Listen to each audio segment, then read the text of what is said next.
আমরা তো আসলে ভ্রমণের দিকে কেবল এগোচ্ছি। কিন্তু আজকে আমাদের যে 20 কোটি জনসংখ্যা, তার মধ্যে হয়তো 2 লক্ষ লোক ভ্রমণ করে কিনা সন্দেহ আমার কাছে। আসলে আমি আপনাকে ব্যাপারটা বলি, পর্যটন কর্পোরেশনে বা যারা আসে তারা সচিব, তারা তো আসলে পর্যটনের লোক না, নাম্বার ওয়ান।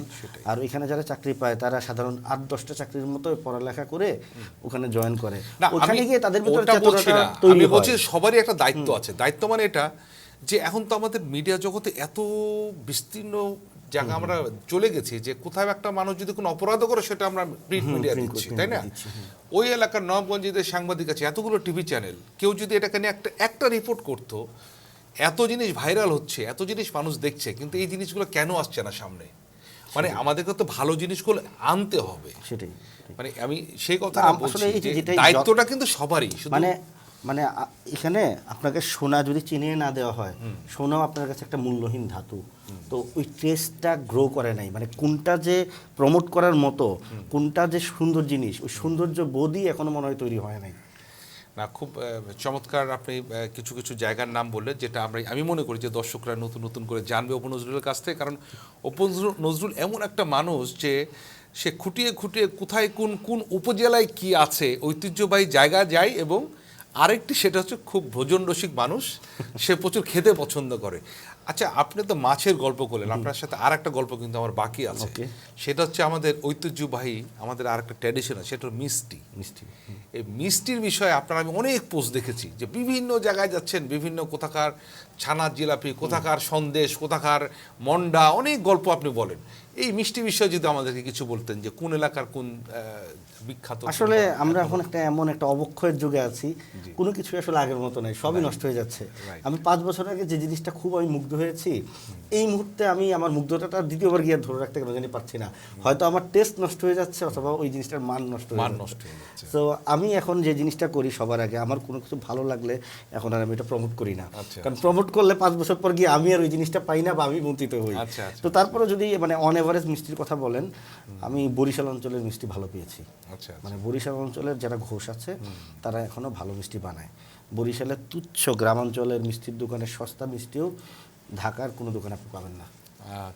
তারপর দই যদি বলেন তাহলে আপনাদের বগুড়া, নওগাঁ ওই রিজিয়নের দই এখনো ভালো, দইটা এখনো ভালো এখানে।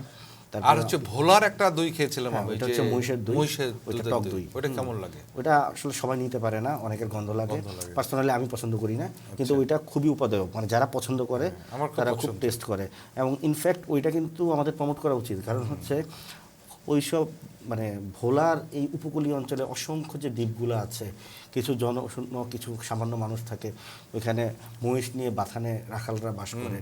ওদের তো ওই দুধটা আসলে প্রক্রিয়াজাত করার জন্য দই বানানো ছাড়া কোনো উপায় নেই। হ্যাঁ, সো ওই জিনিসটা আসলে প্রমোট হওয়া উচিত, এবং এটার ভালো দাম যদি পাওয়া যায় মানুষজন আরও ওইদিকে যাবে। সো ইউনো মানে এবং রসগোল্লার যে বিষয়টা, এটা রসগোল্লা কিংবা বাংলাদেশের আপনার কাছে মানে কোন জায়গার মিষ্টিটা মানে ঐতিহ্য ধরে রেখেছে, যেমন আছে না যে দাদার হিসাবে মিষ্টি বলতে দুগ্ধজাত যদি চিন্তা করেন, আমার কাছে মনে হয় অষ্টগ্রামের পনিরটা এখনো ভালো আছে। অষ্টগ্রাম? হ্যাঁ, কিশোরগঞ্জের অষ্টগ্রামের পনিরটা এখনো ভালো আছে। ভ্রমণটা আসলে আমাদের কিভাবে করা উচিত, কিংবা ভ্রমণটা কিভাবে শুরু করতে পারে, কিংবা তরুণ প্রজন্মদের উদ্দেশ্যে আপনার কোনো সাজেশন যদি থাকে? আচ্ছা, মানে প্রথমত আমি নিজেকে ওই রকম যোগ্য কেউ এখনো মনে করছি না যে আমি তাদেরকে সাজেস্ট করব, নাম্বার 1। আর নাম্বার 2 যেটা হচ্ছে, আমি এখনো কনক্লুশনে পৌঁছাই নাই যে মানে ফাইনালি কি হওয়া উচিত, আমি নিজেও কিন্তু জানি না। মানে আমি এখন যেটা বলবো এটা আমার কারেন্ট থট। মানে আমি যেটা ফিল করি আসলে ওই ঘুরতে হবে, সবার আগে ঘুরতে হবে। মানে কিভাবে ঘুরতে হবে, কি উদ্দেশ্যে ঘুরতে হবে, এটা করা যাবে না ওইটা করা যাবে না, এটা না, সবার আগে ঘর থেকে বের হতে হবে, স্বাধীনভাবে ঘর থেকে বের হতে হবে। আপনাকে ঢাকা তো আপনি যদি ঢাকার বাইরে বের হতে পারছেন না, অসংখ্য জায়গা আছে ঢাকায় ঘোরার। আমি নিজে 1-2 বছর ঢাকায় থেকে ঢাকা ঘুরে শেষ করতে পারবো না, আপনি জানেন। আপনি সকালবেলা আপনি বের হয়ে শুধু রমনা পার্কে যান না, একদিন আপনার মনটা ভালো হয়ে যাবে। একদিন বোটানিক্যাল গার্ডেনে যান সকালবেলা, কতগুলো গাছ আছে। একদিন গুলশানের শাহাবুদ্দিন পার্কে যান, আপনি গাছগুলো চিনেন, গাছগুলো দেখেন, পাখিগুলো দেখেন, আপনার মন ভালো হয়ে যাবে। আপনি ঢাকার বাইরে যেতে পারছেন না, আচ্ছা রিক্সা একটা নিয়ে পুরান ঢাকা ঘুরে আসেন না, একদিন ব্রহ্মপুত্র এই যে বুড়িগঙ্গার পাড়ে যান, একদিন সদরঘাট যান, একদিন সোনারগাঁ যান। এই ঢাকার আশেপাশেই কিন্তু সব কিছু। মানে ট্রাভেল করতে হলে আপনার যে পয়সা থাকতে হবে ওইটাও জরুরি না, মানে কোনো কিছুই জরুরি না, জাস্ট আপনার মানসিকতা থাকতে হবে, মনটা থাকতে হবে। মানে আপনি বিনা পয়সায় ট্রাভেল করতে পারবেন যদি আপনার মানসিকতাটা ট্রাভেলিং মানসিকতা হয়। তো এটাই, ঘর থেকে বের হইতে হবে, বাকি সব কিছু উজ্জ্বল, আগে ঘর থেকে বের হন।